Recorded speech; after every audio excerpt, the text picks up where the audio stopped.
ان سب کی. تو بہرحال محسن نقوی صاحب کو کافی عرصے سے سوچا جا رہا تھا ان کو فارغ کر دیا جائے. دو پہلو ہیں. مشیر داخلہ لگا دیا پرویز خٹک صاحب کو، اگین وہ بھی اسٹیبلشمنٹ کے آدمی ہیں، اور محسن نقوی صاحب کے لیے یہ میسج ہے. اور چونکہ بہت زیادہ تنقید ہو رہی تھی جنرل عاصم منیر صاحب پہ، محسن نقوی صاحب کو وزیر داخلہ بھی ہیں، وہ پی سی بی کے چیئرمین بھی ہیں، وہ خصوصی ایلچی بھی ہیں، اور وہ جرنلسٹ کے طور پہ بھی کام کرتے ہیں. یہ سارے کام کر رہے ہیں اور ہر میدان میں وہ ناکام نظر آ رہے تھے. لہٰذا اسٹیبلشمنٹ نے اپنا بندہ پرویز خٹک کو بھیجا مشیر داخلہ کے لیے، اور کہ جناب آہستہ آہستہ ذرا پہلے مرحلے پہ محسن نقوی صاحب کے اوپر ایک لگا دیا گیا ایڈوائزر، اور اگلے مرحلے پہ جو ہے ان سے یہ قلمدان واپس بھی لیا جا سکے گا، کیونکہ کامن سینس کی بات ہے کہ مشیر جو ہیں ایڈوائزر امور داخلہ کے، وہ ان کا درجہ بھی فیڈرل منسٹر کے برابر ہوتا ہے. تو اگر مشیر داخلہ ہیں تو پھر وزیر داخلہ کی کیا ضرورت ہے، اور ایم او ایس جو ہے وہ اپنا بندہ لے آئے. تو بہرحال یہ بات ایک ذہن میں رکھیے گا کہ یہ بھی ہونے والا ہے. محسن نقوی صاحب کو مشیر داخلہ لگایا گیا ہے، اور قبائلی علاقے کے لیے مبارک زیب جو ہے وہ معاون خصوصی ہوں گے. اس لیے یہ کچھ سمجھ میں آنے والی باتیں نہیں ہیں. یہ ساری باتیں جو کی جا رہی ہیں کچھ گڑبڑ چل رہی ہے. اس کے ساتھ ساتھ ایک اور بات، ایم ایس کو، جو میو ہسپتال کے ایم ایس کو کل دھمکیاں لگائیں مریم صاحبہ نے، اس کا جواب دیا ہے فیصل واڈا صاحب نے. انہوں نے کہا کہ جناب وہ تو فیصل واڈا صاحب کون ہے، اسٹیبلشمنٹ کے آدمی ہیں اور اسٹیبلشمنٹ کی نمائندگی کرتے ہیں. وہ کہتے ہیں وہ تو انہوں نے تو چھٹی کی درخواست دی ہوئی تھی، وہ تو پہلے ہی انہوں نے کہا تھا کہ مجھے ٹرانسفر کر دیں، کیونکہ وہاں ہسپتال میں تو دوائیاں ہی نہیں ہیں، اور جب دوائیاں ہی نہیں ہیں تو ایم ایس کا کیا قصور ہے، یہ تو مریم صاحبہ کا قصور ہے. تو فیصل واڈا جو ہیں وہ بھی مریم صاحبہ کو، نون لیگ کی حکومت کو، ان کی کابینہ کو مسلسل ٹارگٹ کیے ہوئے ہیں. اور فیصل واڈا صاحب کا میسج جو ہے وہ کہاں سے آتا ہے وہ میں بھی جانتا ہوں، آپ بھی جانتے ہیں. لہٰذا یہ بھی ایک چل رہا ہے سلسلہ. اس کے بعد ہے جی تیمور جھگڑا صاحب کہتے ہیں کہ آرمی چیف جو کہتے ہیں کہ دہشت گردی جو ہے وہ افغانستان سے آ رہی ہے، تو پھر پہلی ذمہ داری جو ہے وہ آرمی چیف کی ہے کہ وہ بارڈر کو کنٹرول کریں، کیونکہ بارڈر کنٹرول کرنا فوج کا کام ہے، اور فوج کے سربراہ ہیں جنرل عاصم منیر صاحب.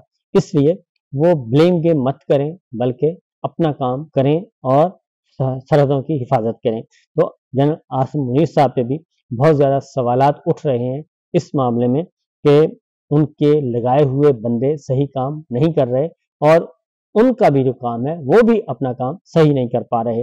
لہذا یہ بھی ایک معاملہ چل رہا ہے. اب آتے ہیں ذرا تھوڑا سا انٹرنیشنل لیول پہ جو کیا چل رہا ہے. وہاں پہ بھی ادھر مسلم لیگ نواز جو ہے وہ، اور عاصم منیر صاحب کا ایجنڈا خطرے میں ہے جو کہ مشترکہ تھا. دوسری جانب پاکستان جو ہے وہ، اور جنرل صاحب جو ہیں خود بھی ظاہر ہے وہ خود لیڈ کر رہے ہیں، تو ان کا معاملہ بھی ایسا ہی ہے کہ وہ ایک طرف امریکہ ہے اور ایک طرف چائنا ہے. وہ دو ممالک کے درمیان سینڈوچ بنے ہوئے ہیں، اور یہ بلکہ پاکستان سینڈوچ بنا ہوا ہے. جو خبریں آ رہی ہیں وہ ہے کہ چائنا نے سی پیک سیکورٹی کے لیے اپنی فورسز بھیجنا شروع کر دی ہیں، اور یہ واضح طور پر اور یہ کہا ہے شہباز شریف سے چینی سفیر کے وفد نے ملاقات کی ہے. اور اس ملاقات میں جو اعلامیہ جاری کیا گیا ہے وہ یہی ہے کہ پاک چین تعلقات نئی بلندیوں تک چھوئیں گے. لیکن دوسری طرف انڈیا کی ایک خبر ہے جی، انڈین نیوز پیپر کی، انڈین میڈیا کی، وہ یہ کہتے ہیں کہ چینی جریدہ تو پہلے ہی کہہ چکا ہے کہ چین نے پاکستان میں اپنے ورکر اور سی پیک منصوبوں کے لیے سیکورٹی مانگ رہے تھے وہ کہ اپنی پیپلز لبریشن آرمی جو ہے وہ آئے گی، اور وہ اسلام آباد کا انتظار کر رہے تھے کہ ہمیں بتایا جائے.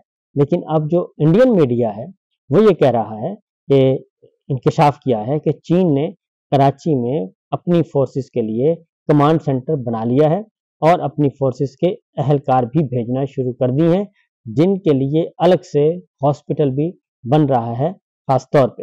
اور رپورٹ میں یہ بھی بتایا گیا ہے کہ 2022 میں عمران خان کی حکومت کے خاتمے کے بعد جب ملک میں عدم استحکام کا شکار ہوا ملک، تو چین نے پاکستان میں اپنی فورسز کی موجودگی یقینی بنانے کا نہ صرف فیصلہ کیا بلکہ اس پر عملی اقدامات بھی کرنے شروع کر دیے، کیونکہ چین کو محسوس ہو رہا تھا کہ پاکستانی فورسز جو ہیں وہ بیجنگ کے ساتھ ڈبل گیم کھیل رہی ہیں.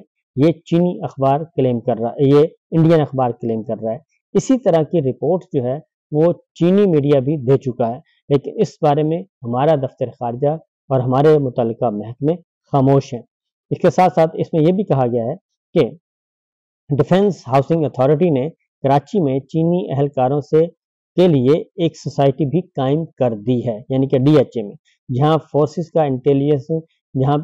کا انٹیلیجنس کمانڈ سینٹر قائم کیا جائے گا اور جہاں سے چینی فورسز سرویلنس کریں گی اور ہر کام پر نظر رکھیں گی۔ یہ انڈین میڈیا یہ رپورٹ کر رہا ہے، اور یہ بھی انکشاف کیا گیا ہے کہ چینی منصوبوں